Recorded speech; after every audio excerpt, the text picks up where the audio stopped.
მოგესალმებით პატივცემულო საზოგადოებამ.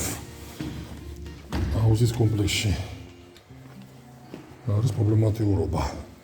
როცა გვაინტერესებს ვენტილაცია, ხო? ზოგადი ვენტილაცია ეს არის გაწოვა. ხო? ეს ვენტილაცია არაა.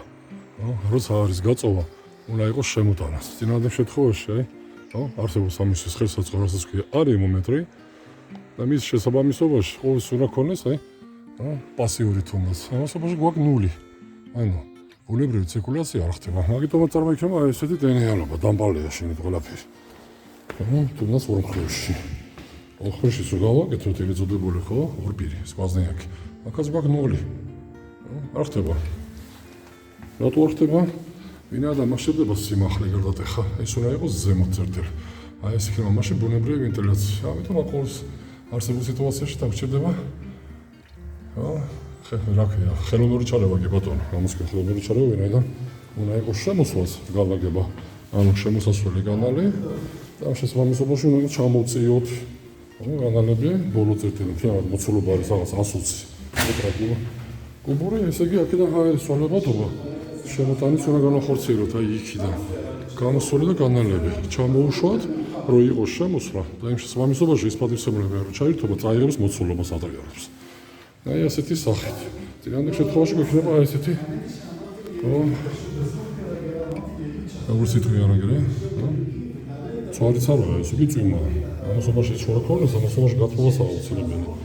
გათბობის კონტური აქაც დეფიციტში გვაქვს, ვინაიდან ერთი რადიატორია, 1.5. ანუ ფაქტობრივად ეს, იმიტომ რომ სტეკლოთია გამიჯნული იქით მხარე.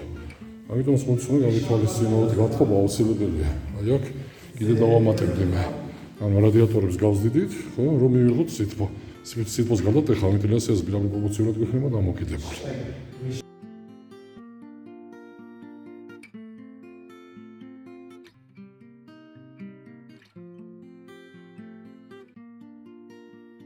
იგივე რეპერტუარიდან, ხო?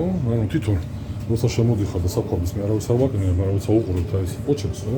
ეს 20 საუკუნეში მექანიკური მართალიც ამბატის მოსაღები ეწოდებული ლენტის სენსორი, რომელიც ზუსტ ნიშნულს იღებს და ამგზავრებს, მაგრამ საინტერესო ის ამით რომ ერთი ქვავი პლუს მეორე ქვავი გაერთიანებული გიდროგამანაწილებლებში და მის შემდეგ უკვე ტანგი აღენება.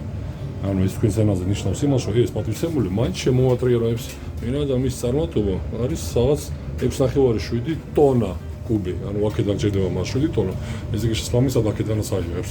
ამიტომ ყოველთვის გექნება გაუთიშავე ამასობაში ესეთი სახით, როცა არის ყოველთვის. ესეთი ნადებებით, უკვე.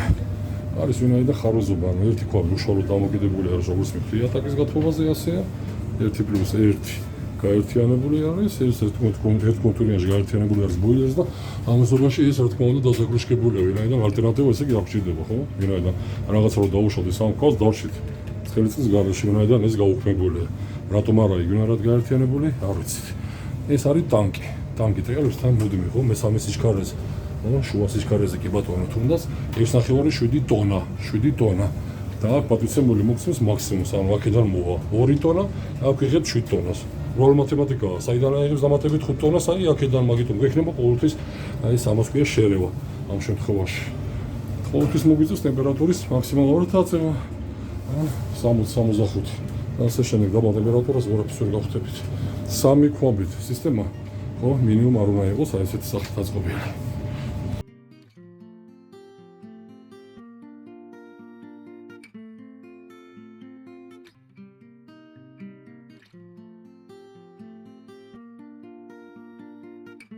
ტაქტოკა, ხო? ჩვენ ნაზერ როცა გაინტერესებთ ხომ რა არის, ანუ მითითებული არის ახლა ტემპერატურა. ის ჯერ ესეთი სახით რომ სავარეგულირებთ. ამასობაში მექანიკურად ეს პატივცემული ვერ ხდება. და მექანიკურად როცა რო ხდება, ეს ახორციელებს ტაქტოკას. ტაქტოკა ქვია, ანუ ისაც უნდა გააცხელოს 5-10 წუთში, ეს აცხელებს მაგ პატივცემული, 9 საათი, 1 საათი უნდება. ამასობაში ხოლმე ხელისყრის კონტურზე არის დაერთებული. აი, ჩაირთობა, აი ვაგვიდებით ხო ახლა? არა ეს ფიქცია. ინდიკაციას ვაგვიდებით ხო? ოპ, გაითიშა. ეს არის ქვაბისთვის სიკვდილია ამას იზახია, იმიტომ რომ ჩაირთო 5 წამით, გაითიშა, ჩაირთო 5 წამით, გაითიშა. როცა რაღაცას ვიზახეთ პატივცემულებო, ეს ფაქტი, აი ამას ქვია, ხო, ზუსტად პრინციპში ის რეზოლუცია, რასაც ქვია, მტკიცებულებები, ისე როგორც აი ამ პატივცემულს, ხო, არაფრის მანქანაზე არაა ეს, როცა მithumetes ვეყნობით აი ამ პატივცემულს. და რომ მის მერე ამასობაში ტანკს ვამონტაჟებთ.